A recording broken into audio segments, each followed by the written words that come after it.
Brought to you by Agilus Diagnostics.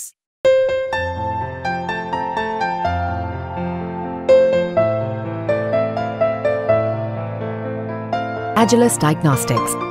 मागील काही दिवसांमध्ये शेतकऱ्यांना जे नुकसान भरपाई आली आहे त्यामध्ये 70 रुपये, 100 रुपये, 150 रुपये, 189 रुपये, 300 रुपये अशा प्रकारचे जी विमा कंपनीची नुकसान भरपाई त्यांनी दिलेली आहे। या संदर्भात ठाकरे गटाचे आमदार नितीन देशमुख यांनी विमा कंपनीच्या अधिकाऱ्याला दम दिलेला आहे। तो एक व्हिडिओ समोर आलेला आहे।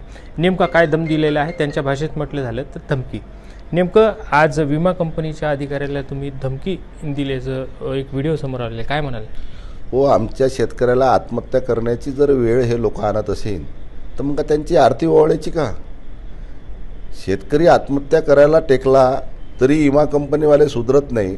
आज अनेक 400 ते 450 शेतकरी आज बैठकीमध्ये उपस्थित होते आणि विमा कंपनीचे अधिकारी आणि कृषी अधिकारी होते। अनेक शेतकऱ्यांनी पुरानिशा दाखवलं, पुरावे सादर केले की आम्हाला 70 रुपये विमा आला, आम्हाला 50 रुपये विमा भेटला, आम्हाला 200 रुपये विमा भेटला। ही शेतकऱ्याची थट्टा लावली करणं शेतकऱ्याला काय समजू राहिले? मग अशा लोकांना जर आम्ही बोलत असेल, काय धौत देत असेल तर आमचं काय चुकीचं आहे? आमच्या शेतकऱ्याला आत्महत्येची वेळ तुम्ही आणता। म्हणून आज बैठक बोलावली आणि पुन्हा 18 तारखेला बाळापूर तालुक्याची एक बैठक बोलावली बाळापूरमध्ये आणि 20 तारखेला पातूरमध्ये बैठक बोलावली। आणि शेतकऱ्याला जर न्याय मिळाला नाही तर विमा कंपनीवाले ह्या जिल्ह्यात दिसणार नाही। नेमकं शिवसेना जे आहे आणि खास करून बाळासाहेब ठाकरेचं एवढंच म्हणणं आहे की 80% जे समाजकारण, 20% राजकारण आणि शेतकऱ्यांसाठी झगडणारं सत्तेत असो की विरोधात असो शिवसेनाच असते। नेमकं पुढचं पाऊल काय असेल की या संदर्भातही काही झालं नाही तर?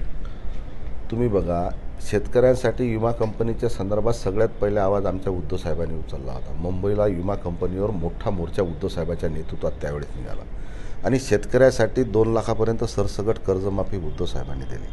आणि शेतकऱ्याचा कोणी जर आवाज उचलत असेल तर ते शिवसेना उचलते, कारण की बाळासाहेबांनी सांगितलं आहे 80% समाजकारण आणि 20% राजकारण। आणि शेतकऱ्यासाठी नेहमी शिवसेना रस्ते आणि समाजकारण करत राहते, आम्ही राजकारण कधी करत नाही। पुढचं पाऊल काय राहील जर यावरही काही विमा कंपन्यांनी याच्यावर काही निर्णय घेतला नाही योग्य तो?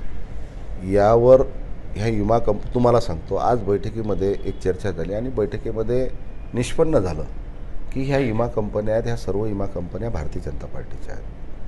काही अधिकाऱ्यांनी आम्हाला सुद्धा सांगितलं, कंपनीच्या लोकांना सुद्धा सांगितलं की केंद्र सरकारनं हा शासन निर्णय बदलल्यामुळे शेतकऱ्यांना त्याच्यामध्ये नुकसान होऊ राहिलं।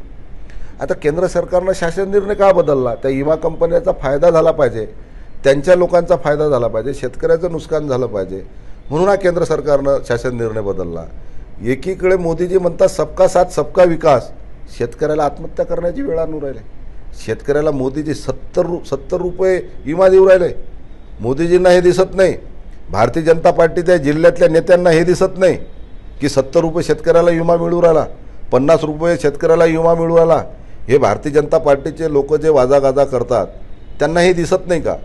म्हणून ह्या ज्या कंपन्या आहेत त्या सर्व कंपन्या भारतीय जनता पार्टीच्या आहेत आणि भारतीय जनता पार्टीनंच हा त्या कंपनीला फायदा व्हायसाठी शासन निर्णय बदलला।